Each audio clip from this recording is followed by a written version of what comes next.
Check out our main YouTube channel at youtube.com/The Fifth Kind. The origins of the Book of Enoch are rooted in the Hebrew tradition. Scholars generally agree that the various parts of the Book of Enoch were authored in the 2nd and 3rd centuries BCE. The writing may have encapsulated an oral tradition going even further back in history. The book is titled with the name of Enoch. According to the Book of Genesis, Enoch was the father of Methuselah, who was the father of Lamech, who was the father of Noah. Enoch is probably the world's first abductee, albeit probably a willing one. There's a section in the book where Enoch is given a year's notice before being taken away from his family. If I read about Enoch in the book of Genesis, I'll find him in chapter 5, where it says this: Enoch walked with God. Then he was no more, because God took him away. My book, Escaping from Eden, argues that that's actually a mistranslation. The text is about the Elohim, and the word Elohim often gets translated as God, but it is a plural form word, and it takes plural verbs. So the way that text really reads is that Enoch walked with the Elohim, walked with the powerful ones, to translate it. And then he was not, because the powerful ones took him away. Now that's in effect a summary of the story of Enoch from the Book of Enoch. The Book of Enoch unpacks what walking with the powerful ones meant, and unpacks it in astonishing detail. The Book of Enoch comprises several works. In the Book of Watchers, Enoch tells the story of human females being abducted and impregnated by beings who arrive on Earth from their stations in the sky. It goes on to describe the writer's journeys through the cosmos, discovering truths previously hidden from humanity concerning other dimensions. The Book of Parables speaks more of Enoch's journeys and speaks of God's judgment of the Watchers and plans for humanity. It holds out the promise of a heavenly Messiah. In the Book of Heavenly Luminaries, Enoch is shown around the galaxy by an entity called Uriel. Whether through a physical journey, or astral travel, or simple tutelage, Uriel instructs him in astronomy and the laws of the cosmos. Enoch describes what he has been shown on the basis of his geocentric worldview, in which he pictured the Earth as flat and covered by a dome-like canopy. It is in those terms that he interprets what he is being shown.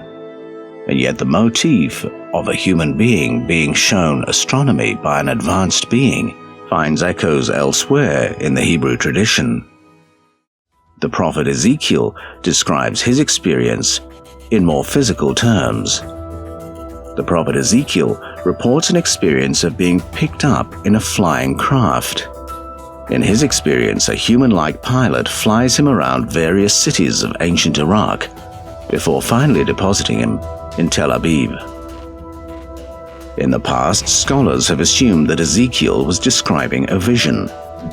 But might the writer have been describing something real and material, something that today we would call an alien abduction? The Book of Enoch and the Book of Ezekiel would be described as apocalyptic literature. Now, what apocalyptic literature means is that the writer has seen something that he doesn't know what it is, he doesn't know what it means, it's absolutely mind-boggling. And so in essence, he simply reports what he saw and experienced because he knows it's significant and then wants the reader to unpack the significance of it. Now, Ezekiel doesn't describe this as a vision. He says where he was when this craft appeared and picked him up, where it flew him, the places he saw and where he was dropped off, and the state he was in after he had been dropped off. He said he was so disoriented he couldn't speak for a further 7 days. And it's kind of amusing because all the time he's being flown around, the pilot, who he describes as, he was like a human being. He was like a son of man. The pilot is trying to talk to Ezekiel about religion and politics, but all the while Ezekiel is fascinated by the craft that he's in. He's describing what he's seeing and hearing. All the time he's looking around saying, this thing is amazing, this metal, what is this metal? It's so shiny. How do these wheels work? This glass canopy, I've never seen anything like that. And what is that roaring sound every time we move? He's trying to get his head around the craft that he's being carried in, which he describes as Yahweh's habitation or as the glory, because he has no other language with which to describe it. To the modern eye and the modern ear, we see and hear his report. I think we have a pretty shrewd idea what he's describing. I think when we dismiss it and say it's a vision, we're actually doing what we do to all contactees and abductees and experiences. We sort of put our fingers in our ears and go la la la la because what we're seeing and hearing contradicts our worldview. The worldview that says we are alone in the universe, end of story. The claims of the book of Ezekiel find support in other ancient literature. Flying and spacefaring craft are described in the Hindu texts of the Bhagavad Gita. Similar craft are depicted in the ancient wall art of Egypt and Mesoamerica.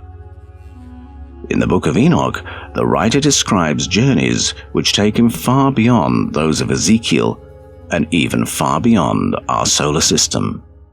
Ezekiel's travels around Iraq were just earthbound travels. He's just flying.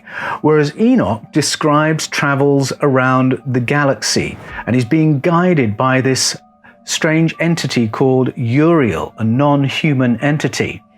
Now, it's unclear whether he's being taken on a physical journey at that point, or if he's being shown a textbook, or if he's astral traveling. And it's very clear that he's trying to interpret this through his own worldview. But in one way or another, he's being shown the position of the stars, the heavenly bodies, how they move, and how they relate to each other. And this theme of astronomical information is a little bit anomalous in the Bible, but it actually rings bells with narratives and mythologies from all around the world. You can think about the Mayan calendar, the Aztecs, the Sumerians, the Egyptians. All of them had precise astronomical information in their mythologies. And you read that and you think, how could they possibly have had access to that information all that time ago?